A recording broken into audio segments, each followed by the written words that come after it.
Good morning, Yankees Nation. This is Ken, and you're here with the ugly truth. Today, we're going to go center our show around a review of the Yankees Guardians series. Then we're going to open up for other baseball discussions. As usual, this is going to be a open panel.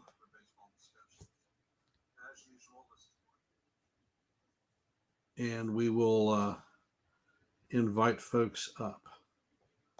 I'm going to drop the link right now for the open panel. So right now, the only person that I see that has typed anything in the text is Jonathan. Now I see FJ. So thank you for hopping on board. Appreciate the support. And I will start with game one. Yankees lost the game 6-4. I think the score is deceptive. And I'll go into that here in a bit.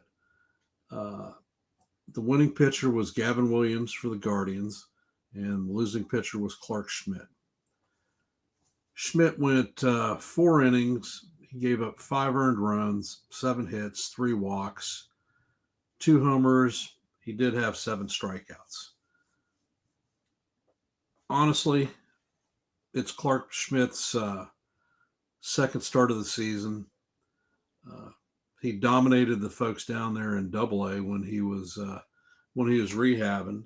He had a decent start or first outing up at the bigs, and he went up against a very good hitting, patient team, and his stuff wasn't as sharp as it normally is, and they got him. He gave up he was doing okay during the first and second innings. Didn't have a clean 1-2-3, I don't believe, in either the first or second. The wheels started to come off in the third.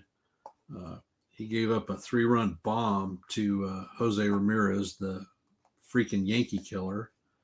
And then it was followed by a solo shot home run by Carl Manzotto, who is currently the Guardians' home run leader. As far as the Yankees are concerned, we had 10 hits in the game, 3 base on balls. Team had 12 strikeouts in that game. We ended up with 3 extra base hits. We had a solo home run. Oh, never mind. Not a solo home run. We had a double by Aaron Judge, and we had a 2-run homer by Jason Dominguez and a 2-run homer by Jazz. The Yankees left 7 runners in scoring position, or 7 runners on board. We were 0 for 5 with runners in scoring position. And the Yankees essentially, why I say we were never really in the game, by the 6th inning, the team was down 6-0, and our offense really hadn't generated anything. We had 2 late inning 2-run homers in the 7th and 8th inning. So long and short, we never made up the differential, and just seemed a little bit flat. Plus, we went into this lineup. We didn't have Ben Rice, one of the catalysts to our offense, playing. Grishbaum, he's on paternity leave, so we ended up having Pablo Reyes playing out there in right field. I can't remember who we had as our designated hitter for that day, but it wasn't our strongest lineup, and we ended up paying the price. It happens. The game that frustrated me more so was game two. Game two, we had the lead. We were doing well, and we essentially blew the game in one half of an inning. Uh, Guardians ended up winning game two, 3-2. The winning pitcher was Tanner Bybee, and the loser was Mark Leiter Jr. Will Warner was our starter for the game, and honestly, I think that he fared very well considering the very short outing he had in Tampa. He only managed to muster 1 2/3 innings and was very ineffective. He threw almost 40 pitches in the second inning and got pulled. So this game was looking for, a bounce back start for the young man. He's got a handful of major league starts, and he was facing a very good lineup. Uh, he ended up going 5 innings, gave up 2 earned runs, 3 hits. Uh, he only had 1 base on balls, and he did strike out 5 hitters. Uh, he threw, I want to say ballpark, Warren threw about 82 pitches or so. Uh, Not bad for a start. Uh, his third time through the lineup in the sixth is when they got a couple of hits on him, and he had 2 runners on when he was pulled from the game. Mark Leiter Jr. was the follow-up pitcher, uh, and see John the Beagle Dad hopping in there. Good morning. Uh, Mark Leiter came in, and it got a little bit ugly. Uh, Good morning, Lou. How's it going? Uh, Stephen B. Glad to see you. Thanks for joining. Let's see. Leiter came in the sixth. He walked Stephen Kwan, one of the people that we have to control because of his speed and the way that the man plays. He's just a fantastic ball player, and I would love to see him in pinstripes. However, that's just a wish. Then Leiter gives up a single to right field and advances Kwan to second. So the Guardians have runners at first and second. As they are attempting to pull off a double steal, Leiter throws a wild pitch. His sinker bottoms out. J.C. Escara doesn't even get a glove on the ball, and the ball ends up at the backstop. Kwan scores from second, and Jones advances to third. So that was the beginning of the ugly. Manzardo follows up with a double, and Jones scores. All of a sudden, the score is 2-2. We're tied. Bo Naylor hits a weak ground ball to Jazz and beats the throwout. Angel Martinez hits another weak grounder to Volpe. Volpe muffs it, doesn't get the throw in time, and Manzardo scores, and the score is 3-2. We're down. Our bats, like I said, really didn't come to life.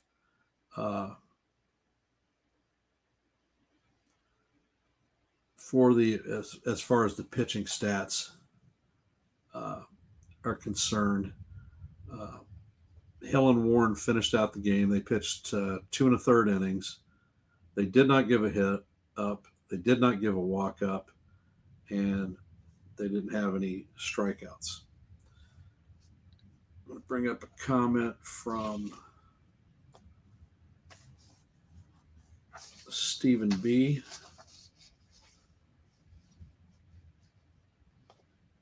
show it. Leiter Jr. needs to be used better. Rodon was great. I think he turned the corner. Well, we will get to Carlos Rodon. Leiter is a strikeout pitcher who tends to get a lot of soft contact.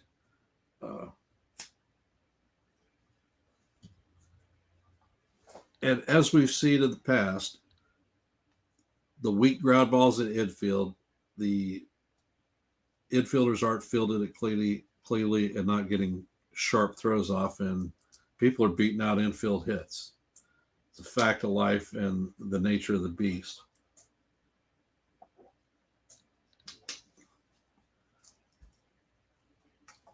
What we can do about that, I don't have the slightest damn idea. For me, when I was a ball player and a pitcher, I was a power guy, so I tended to strike a lot of people out. Back to the summary for Game 2. The Yankees ended up only having a total of 6 hits in the game. We got 4 base on balls. We struck out 9 times. We left 7 runners on base and ended up going 1 for 6 with runners in scoring position. So, not a great number for bringing in runs. And like I said, the bats just didn't seem. We ended up with what did I say, six hits, and in that game, Aaron Judge was 4 for 4 with a double and a stolen base. So basically, he had 4 hits, and Rice led off the game with a solo home run in the first. So between those 2 players, we had 5 hits, and I think the last hit was by Paul Goldschmidt.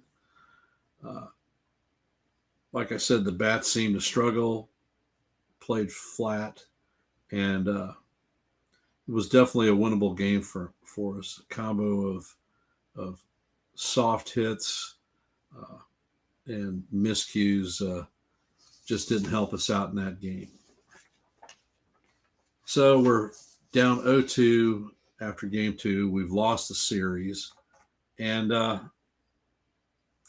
the only thing that we can hope for is to go into the rubber match and at least clean it up and walk away with a win. Well, Game 3 was a 1-10 game, and the Yankees ended up winning 5-1.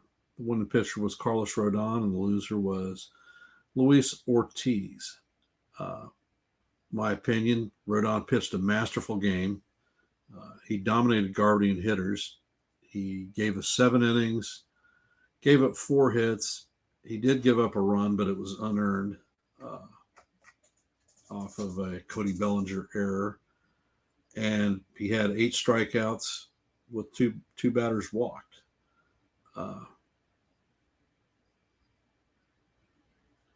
The bullpen guys that came in yesterday to close up the game for him were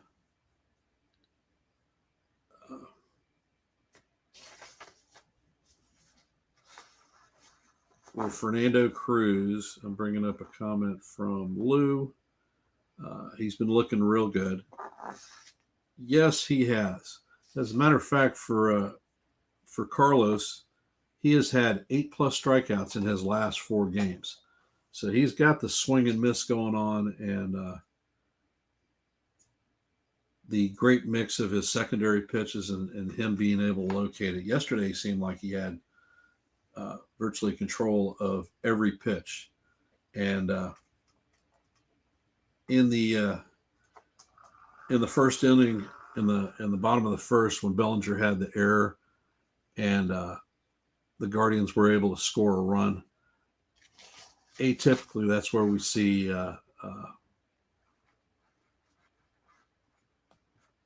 you see Carlos start to lose it and the game gets away from him. But he held it down. and just pitched outstanding. Uh, Guardian hitters looked like they were off balance, and just did not have him figured out. And when Cruz and Weaver came in, they ended up combining for 2 innings pitched, gave up 1 hit, no runs. They had 2 strikeouts and no walks. Fernando Cruz has been a godsend since coming to the squad. He scared the crap, frankly, out of me during the preseason.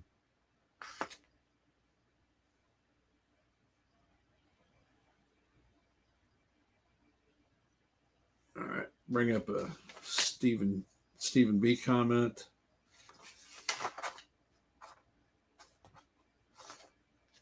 Game 2, we had opportunities, and situational hitting was bad.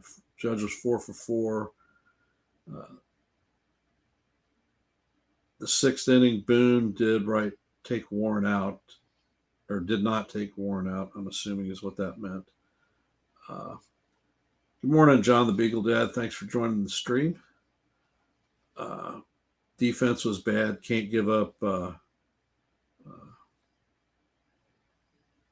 I don't know what that word is. And expect to win. Well, the defense certainly did not play up to speed, Stephen. I agree with you on that one. Good morning, Jason. How's it going? Glad that you're hopping in on our stream. Just doing a quick review of the Guardian series.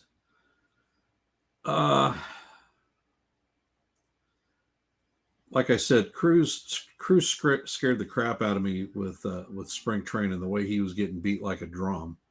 But he has been fantastic since the regular season started.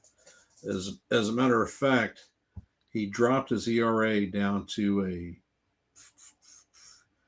2.08 on the season, and is looking like he can perform in any leverage situation. And you can tell that Cruz has the ability to be a right-handed long relief guy for us, or a situational guy for us, and he is certainly in the circle of trust. As usual, I have my telemarketers calling. Give me a sec.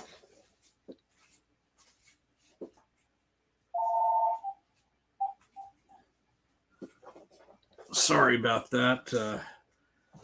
I think they do the shit when I'm online purposely just to aggravate me.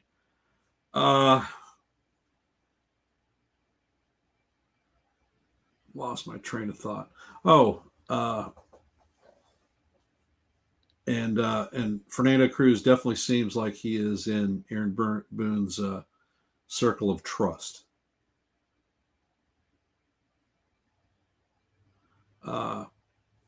Luke Weaver came in. He did not look as sharp as he has in the past.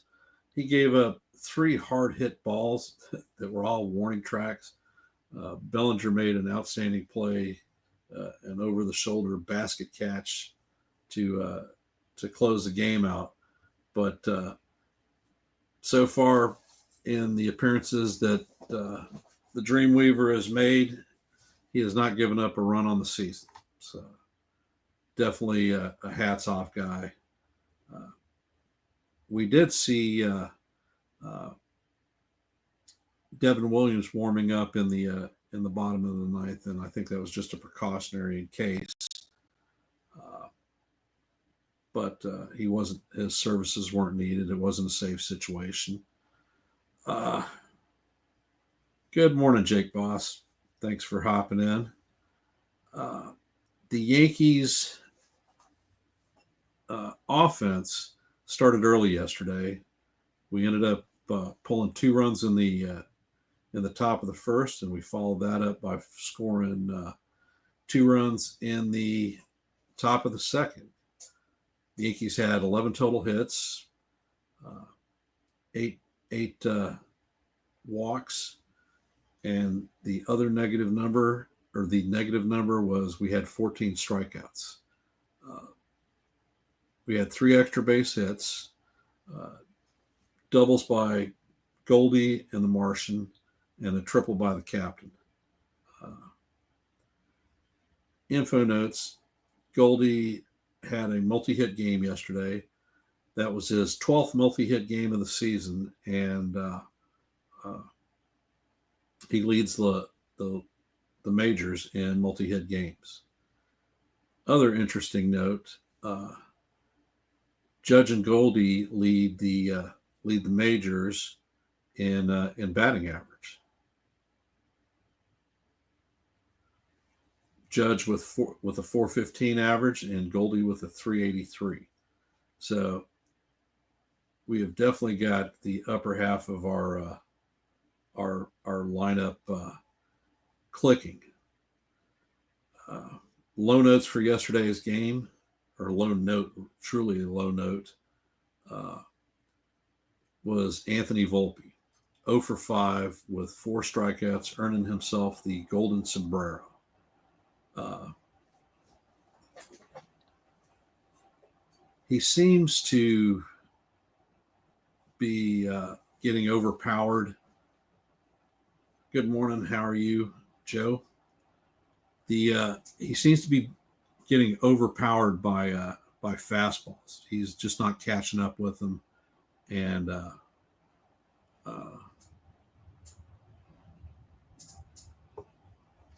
seems outmatched by the hitters or by the pitchers. Bringing up a comment from FJ. Uh, it's time to give Volpe a couple of days off. Well, FJ, he's going to have a day off today.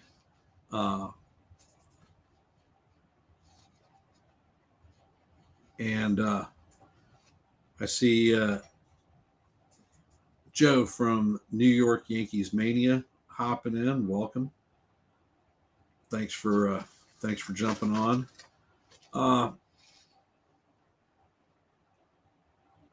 Volpe could use a day off, I'm sure. The prime candidate that we would have taken reps for him at shortstop would be Oswald Peraza. From reports that I read, Peraza was dinged up a bit and really wasn't available in this series. It's maintenance stuff, and I believe he'll be back, so Peraza could possibly take Goldie's spot.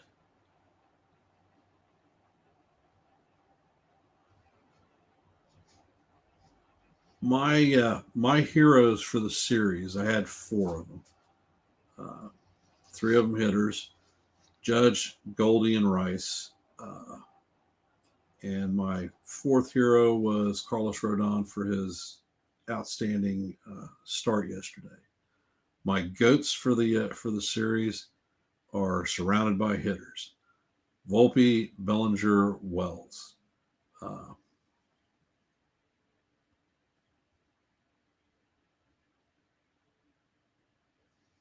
The Yankees are truly capable of scoring a lot of runs. We've got a good core of players, but we have 5 guys or 7 guys that are hitting 217 or less. That's including our bench. That is a large number of people who will. All right, I'll give you that one, Jason. I'm going to bring his up. Although he didn't get the win, we'll put Will Warren as our runner-up hero. I can agree with that one. I'm going to drop the link once again, so anybody who cares to hop up, please do so. On this road trip, we went 4-3. Aggravating as that may seem, we should have gone 6-1. We blew a game in Tampa that we had under control. once again, bullpen issues and giving the bad guys extra outs, and then the game 2 which was certainly within our realm of control, and we let it get away from us. It happens. I mean, long season and whatnot, but we have a tough stretch coming up. Actually, we don't really have a break this season. Uh, at least not a significant one. We are heading back to the Bronx, and we have let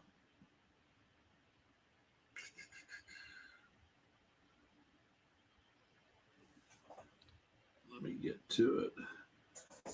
We are going to play a 3-game set in New York against the Blue Jays, a team that is struggling over the last series, but has been on our tail the entire season. Then we follow that by going on the road to Baltimore to face the O's, where we always have a tough time. Then for May, we start out at home versus Tampa Bay and San Diego. Tampa Bay always gives us a hard time, and San Diego is playing lights out ball, possibly one of the best teams in the league at this given point. Then we go on the road. We're heading on one of those West Coast swings that I truly hate. We're going to be in Sacramento to face the A's, and then we are going to head up to Seattle to face the Mariners. And the Mariners may not be able to score runs, but they have a pitching staff that is just lights out, and they are very good. Then we return home. We return to the Bronx to face the Mets in the first of the 2 Subway Series. You know that one is going to be a lot of back and forth between Yankee and Met fans. And then we have the Rangers coming into town. Rangers are sitting near the top of their division, and very good lineup. Then we take off for our second West Coast swing of the season, and that's going to be starting in Colorado, where NFE and a bunch of the strike zone members are supposed to be meeting up and catching those games. And then we leave Colorado and we head to face the Angels, who have been doing fairly well also. And then we conclude that trip with a trip to LA to face the Dodgers. So we've got 6 series that are more or less going to be against teams that either played in the postseason last year or contending for the postseason this year. So there is not an easy stretch come May, not an easy series whatsoever.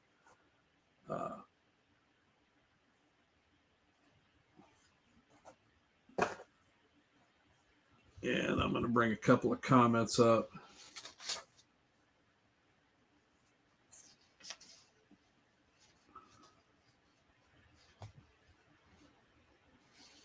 Stephen B says, Volpe way too streaky. Not saying to trade him, but he needs to do better and stop mental in important innings. As a third year major leaguer, the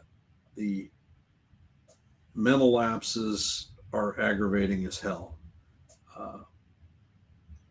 As far as a trade for Volpe, it's not going to happen. The Yankees have too much invested in him. Plus, we have 3 years of control on him.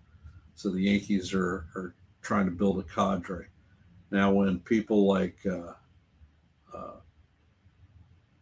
Arias and Lombard Jr. are available to come up, that may be a different case. But Volpe is is a true streaky hitter. Uh, what can be done to fix him? Well, I think that one of the things that we could look at is this year he appears to be swinging for the fence. How tough is it to hit home runs out to left field in Yankee Stadium? Well, if you're Judge, it's not that tough, but uh,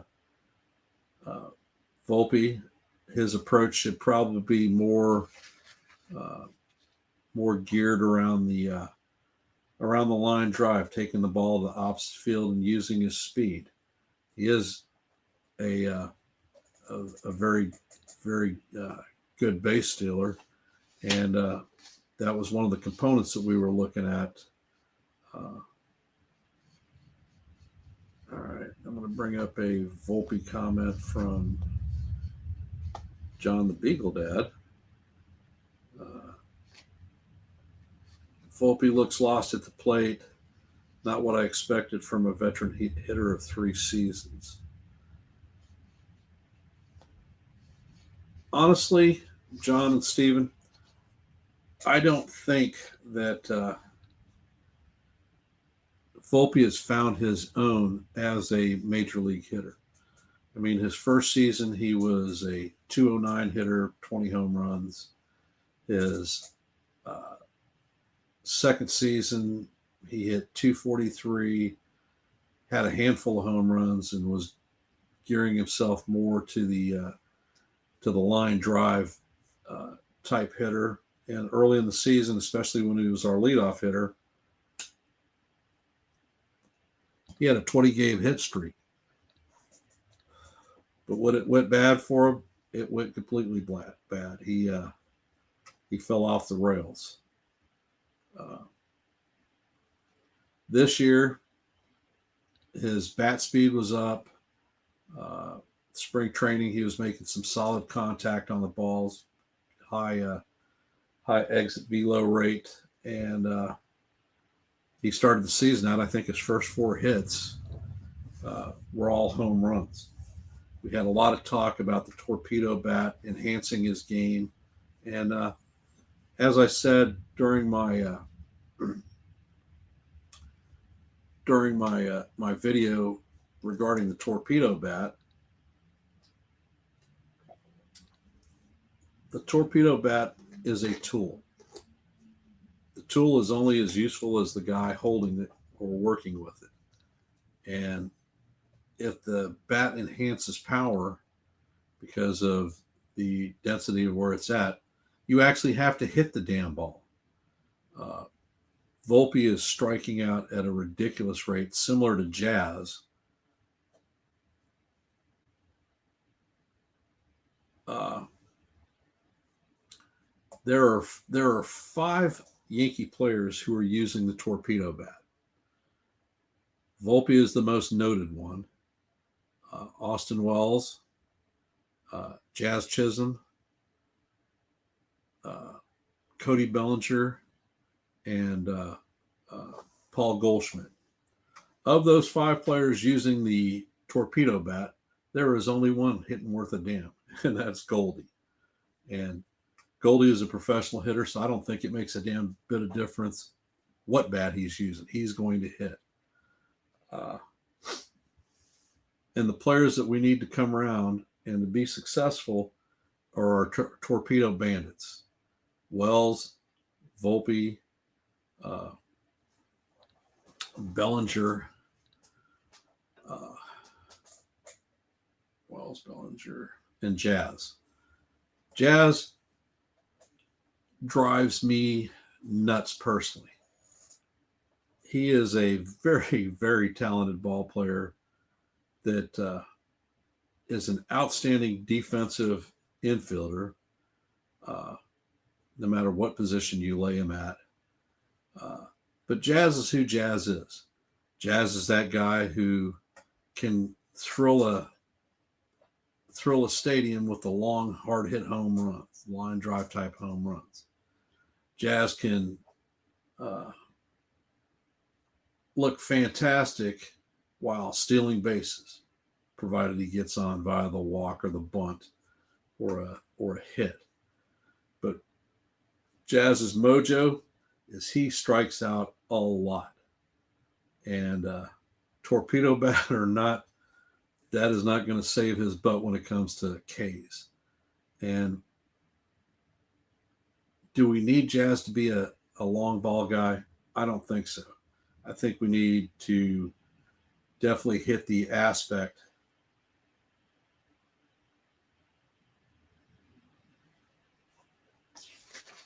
I will bring up my FJ comment.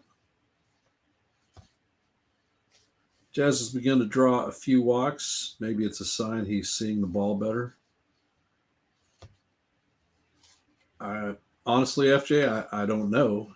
Uh, I just would like to see him on base and utilizing his speed. Uh, Whenever the Yankees tend to run on pitchers, it disrupts their game, and those are the games that we tend on really kicking other teams' butts.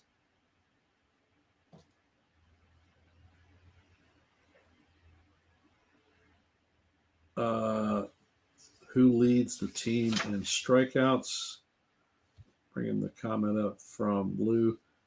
It's Jazz. Jazz leads it, followed closely by Volpe.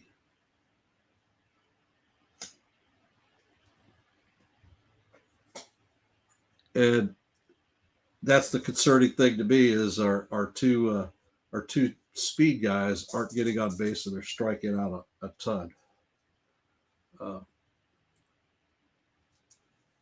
I mean, this may be old school baseball thinking, but in the in the in the old days when a hitter was slumping, you would tend to see them choke up on the bat a bit. Also, you'd see them laying bunts down to get their batter's eye locked in where they were making solid contact with the ball. Because if you're not right on line with a bunt, you're popping it up, and good things are not going to happen. Uh, I'm going to bring up a John the Beagle Dad comment.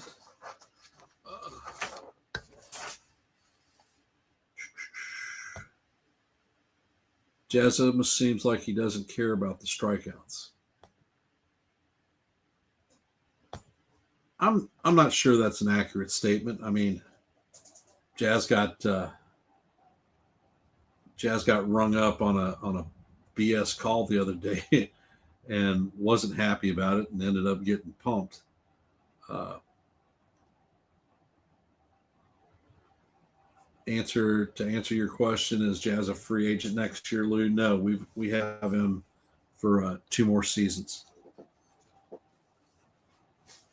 So uh, that may be that may work with a possible Yankee plan. Uh, we have uh, Lombard Jr. right now down in High A, and the Yankees have been working him out at third base and at second base. So could he possibly be a future Jazz replacement?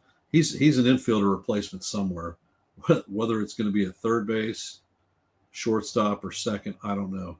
I think he's probably taking reps uh, at second to possibly keep his skill set as a middle infielder uh, running on par. Uh,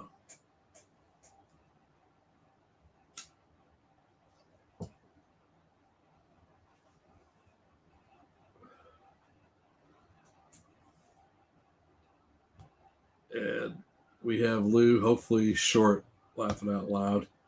Obviously, Lou is not a Volpe fan.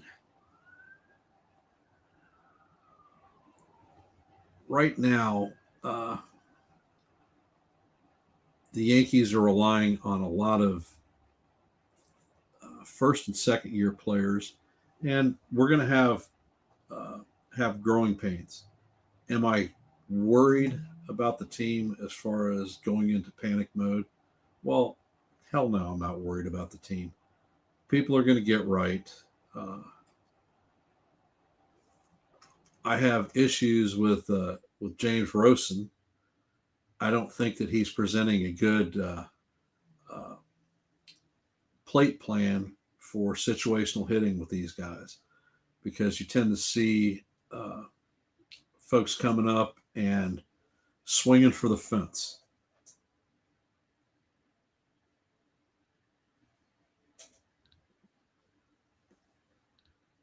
And Stephen B is a Peraza fan and wasn't a big Volpe fan. Well, regardless of whether you're a fan or not, Volpe is our shortstop, and uh, he is on the team. And like I always say, uh, if they're here and they represent our team, we should support them.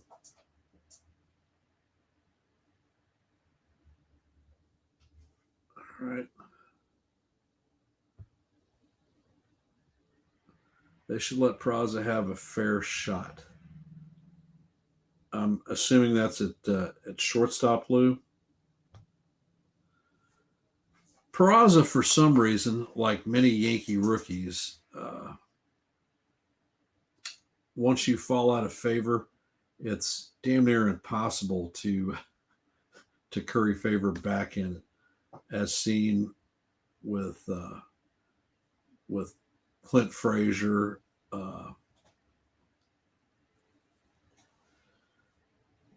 Miguel Andujar, Estevan Florial. These guys were actually really high ranked within our farm system. Came up for short stints in the majors, and just never never truly got back into playing.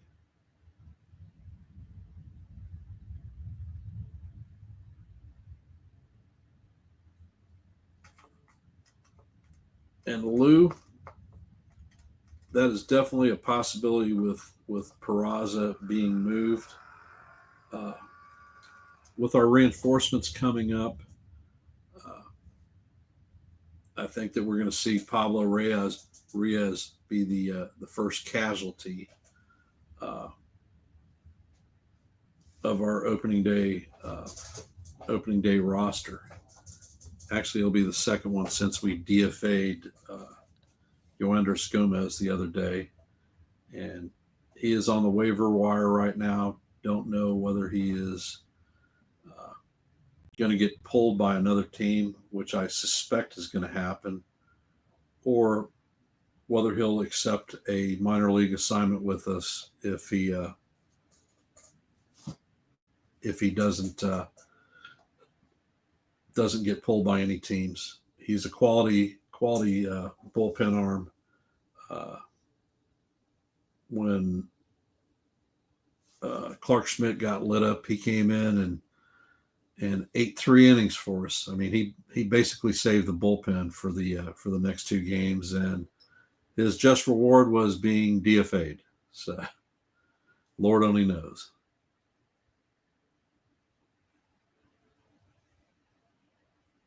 Uh,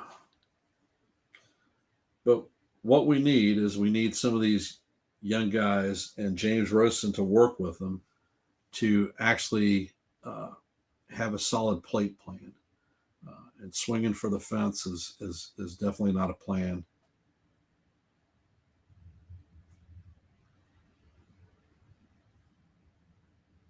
All right, got a little chatter going on.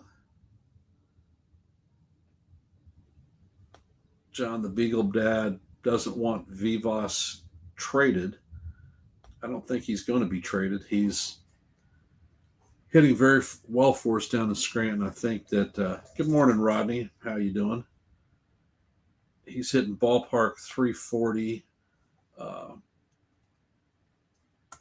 Dropping the link once again for those that are joining and anyone who may want to join and say their piece.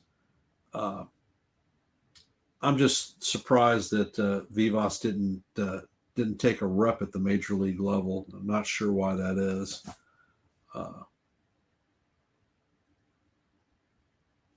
And Rodney shares the same sentiments as a lot of you guys here in the stream. Volpe is garbage. Let us see. You are right, Lou. I keep hearing the same things that Peraza is getting shopped around. I don't know.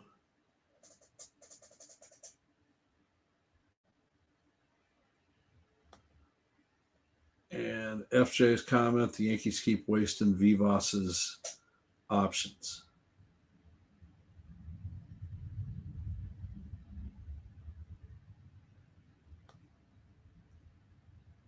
Steven, who's Mr. Instigator?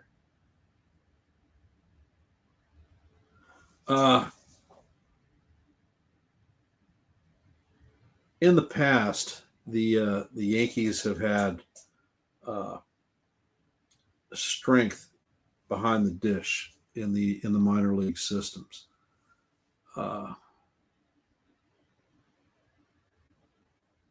right, we got a comment from Joe, a Volpe comment from Joe. Volpe to the minors needs to happen even for a few days. Well, it is not unheard of. That being said, Joe, if you were to send Volpe to the minors, okay, I get it, Steven. Thanks, brother. If you were to send Volpe to the minors, who are you going to put in the spot?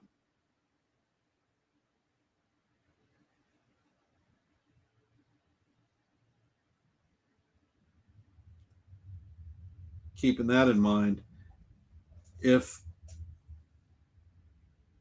Volpe does go down to the minors,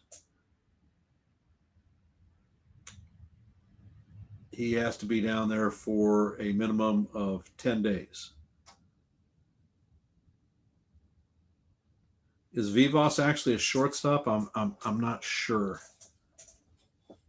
And we just sent Vivas down, so Vivas is not eligible to return to the major leagues for 10 days unless there is an injury. So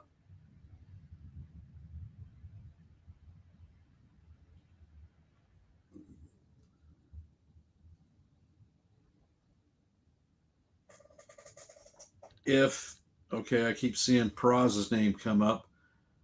Like I said, he was nursing an injury during the last season or last series and wasn't truly a all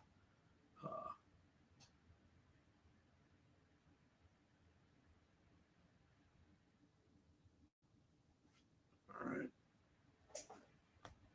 Bringing up an FJ comment. Volpe was called to the majors after 22 games in AAA. I know he had a good spring training, but it justified passing on Corey Seager. Okay. And a Rodney comment, Volpe ain't going down. The egg on management's face. They don't want to hear it. The Yankees do have a tendency to be excessively loyal to its players, whether it be Rizzo last year or DJ. And here is a fact of life for y'all, and I know you probably don't want to hear it, but I hope you anticipate it. DJ had his first rehab start at Somerset. He went 3 for 3, had a double, a home run, and a single. Showed that he had some speed legging it out, and he is going to be back up here with the Yankees. In what capacity? I have no idea. But the team is paying him 15 mil a season, and he is going to get a look at third base. There's no doubt in my mind about that. Uh, will it start out as a platoon? Possibly. Uh, but I think that management is tired of all the dead money that we've had over the years. Uh, between Stanton right now on the shelf, DJ on the shelf, Garrett on the shelf, uh, and Heel on the shelf, you're talking $80 million this season that are not on the field that the Yankees are paying out, and the return on investment there is not great.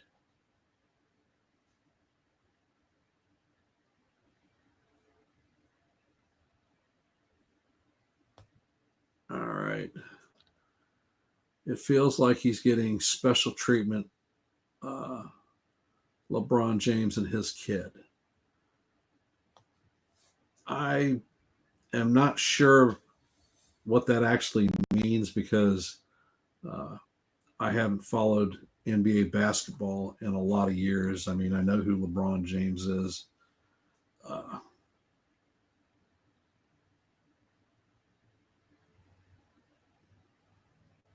yeah. And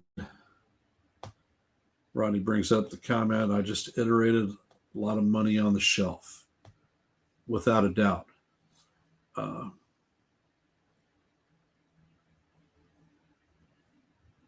Rodney, nobody follows the NBA.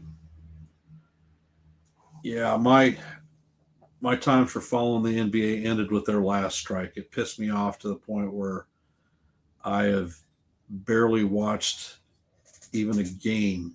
Uh, I don't like the way that the game has transitioned to the management of players where they don't play, uh, the ridiculous touch fouls. Back in my day, uh, it was a Bird, Magic, uh, uh, Michael Jordan, Zeke the Freak, uh, just the what I call the class of basketball, biggest shit talkers that backed it up on the court. Uh, Nowadays, people are more interested in uh,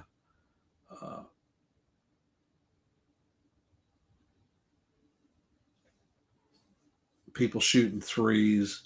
Back in my heyday, uh, it wasn't uncommon to see basketball players throwing fists. They'll eat a huge suspension and fine nowadays. Uh, Back in the day, they'd fight, and you wouldn't even see an ejection. You'd get fouls. I think basketball is soft, and I after they struck, and it was all about the almighty dollar. I just wasn't a fan. Didn't return to the sport. Speaking of strikes, according to Rodney, I think that we're headed for one. I think we're headed for one without a doubt. Uh, the owners are going to make a legitimate push to try to get a cap installed in for Major League Baseball. We The last time the owners tried to do it, uh, the 94 postseason was lost. The players went on strike.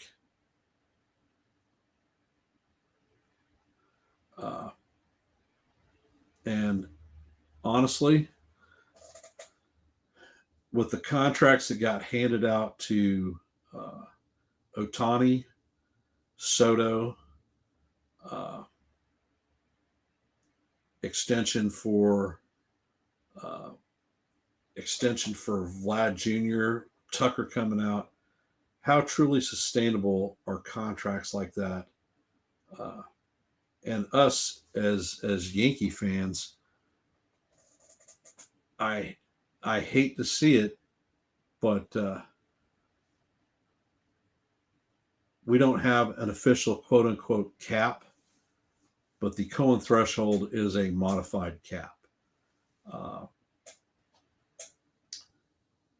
the long and short, we've been over the 300 mil uh, threshold, so we're paying penalties.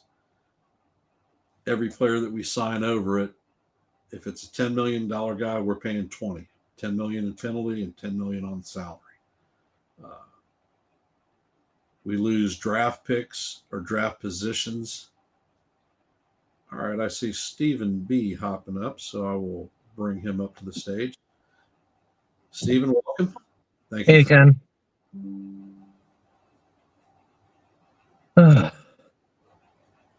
All right, so what's your piece?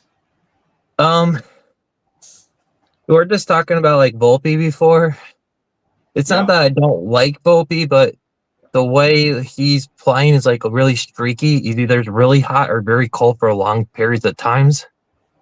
I think we gotta put him lower in the batting order because it seems like what he's done when he's hitting consistently is better in the bottom of the order than it is near the middle of it.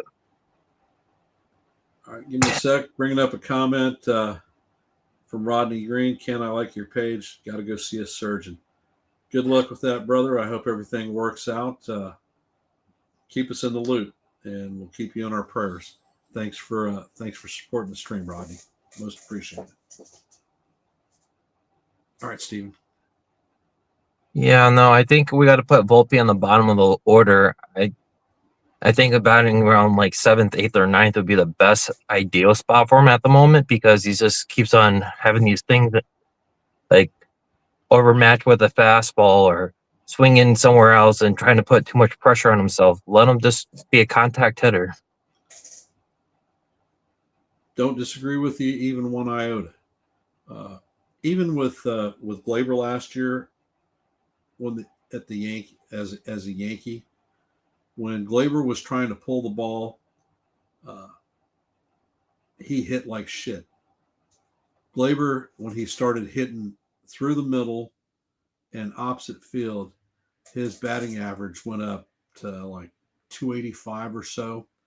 Significant improvement. So he spent half the year hitting like shit, and then when he got it together, moved into the leadoff spot, was able to make constant contact, and he was a one of our postseason heroes. He was fantastic. Do I think that Volpe has that type of an upside? I don't know. Possibly. I know that with him making contact and not striking out, he's got the speed where he can beat throws out on the infield. If he gets on base, he can be a disruptive factor for the team. The question is making contact. Has the torpedo bat gotten into his head where he thinks he's going to swing for home runs the entire season? Yeah. To me, I mean, I kind of reminds me like major leagues with the guy that Willie Mays, how he has the speed to get on base and steal a lot, has that kind of type of speed, and just to see him just strike out, not hitting it, putting pressure on the players, it just doesn't make sense. He just seems like a home run or nothing kind of guy now. Well, maybe we should have Anthony drop and start doing 20 push-ups every time he fucking pops out or strikes out. Yeah.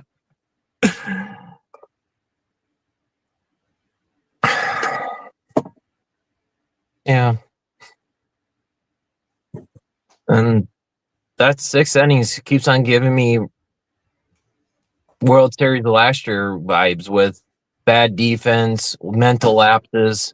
And I'm not trying to say it's not as good. It's a regular season, but if we keep on doing this, it's going to happen in the postseason. The mental lapses have to stop.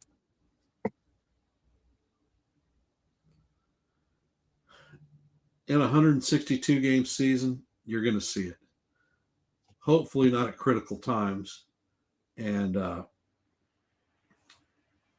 like I said earlier in the stream, this road trip, we should have gone 6-1. We had I think two blown games that we had the lead. We were in control, and one freaking inning cost us both games. Williams with the closing. I think it should have been. I think Luke Weaver should have been up on the bullpen after he gave up the second run or the first run on standby. Just that for that one game we blew. I mean, Weaver was out. I should say there should have been someone else up, like Tim Hill, to come in.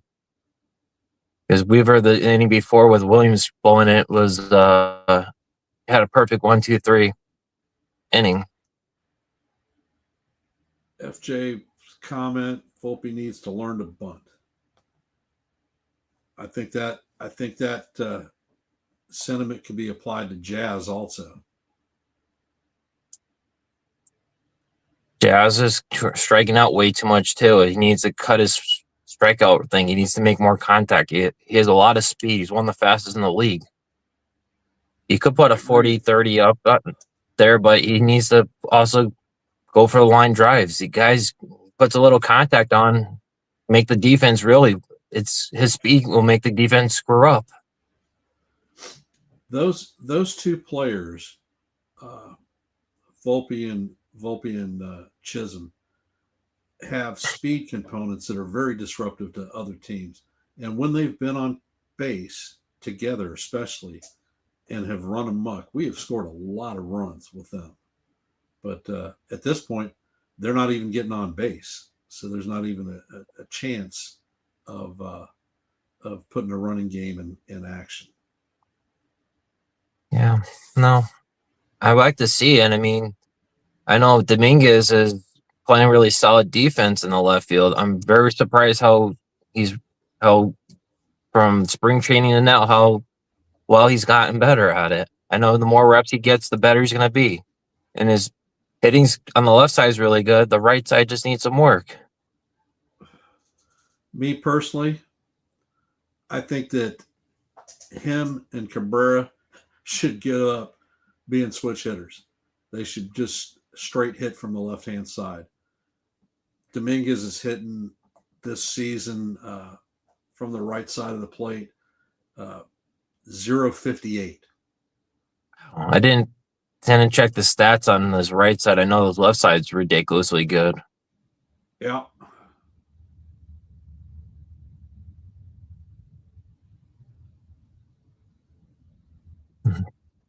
And the pitching sides, I mean, what I was talking about later is that we're using them too much, like kind of like the Cubs. I think we need to give them some space in between because we're going to burn them out like we did last year. And then he gives up all these runs. And the defense needs to be a lot better for any of the pitchers, too. And we need to get more runs in for those starters early just to give them some less pressure to be perfect. Well, with Leiter, he throws that massive sinker, and they don't barrel it up. Nobody barrels his sinker up, but they make soft contact with it, and slow rollers in the infield. Infielders, in my opinion, are playing too far back. They should be set at middle depth. I'm not saying completely in, but like average depth, not like right. And when they're playing back, and we face teams like Tampa, Boston, even the Guardians, there's plenty of speed on that team that they beat that soft contact out regularly. Yeah. At least we're finally we still have a day off. They've been playing for at least like what, a week straight now. We've been on a 13 game run. Yeah. So this is the first day off in the past 13. So we have a day off today, and for the football fans, this evening is the first round of the NFL draft. So they'll be able to watch that without having to flip between Yankee game and draft. whatever team you're supporting. No, Jason had a good. Did you see the Chiefs mock what they have for you? Jason did for you. Yeah, I saw that. I haven't responded back to it yet. The Chiefs. I'm very concerned about the Chiefs this off season because we had a total of 30 between restricted and unrestricted free agents. We didn't have a lot of cap money, so we weren't able to bring back a lot of the quality players that we had, and we are going to have to rely on this draft uh, to to get us up to speed. One of the big concerns from the Super Bowl, as we got our asses handed to us by the Eagles, was the Defense. well, defense was all right, not great, not bad, but where they stunk is from the tackles. Mahomes was under siege the entire game. It was sort of like when Brady took it out on us. Uh, Mahomes had Or less than 2 seconds to throw a ball and was running kind for of his life the entire game. that, and it reminds me of the when Peyton with the Broncos like a couple years before the year before the Seattle, just getting hammered. Yeah. And we have a football comment from Rodney Green. Shador to the Giants. Okay. That'll be Are interesting. the Giants one of Dion's non-play lists for his kid? I have no idea. I just know it's going to be an interesting draft because the Giants are at 3. I don't. The first 3 ones need quarterbacks, and it's going to be interesting to see what happens. The the outlier there is Aaron Rodgers still. He's a No team's free going to. agent. He's a free agent, and then Kirk Cousins with the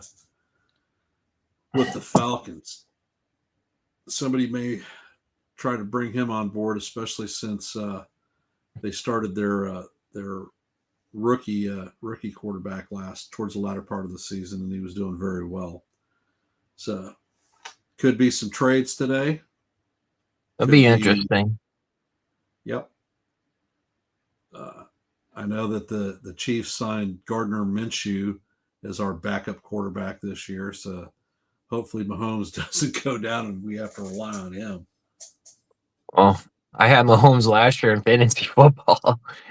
Didn't really have a great regular season, surprisingly. Yeah, Rodney, I'll tell you what, Kirk Cousins has has bounced throughout the league, and he has made bank every place he's gone. Uh, Wasn't that uh, the Commanders to the Vikings to now the Falcons? yep, and he was franchise tagged twice with the Redskins at the time. Yep.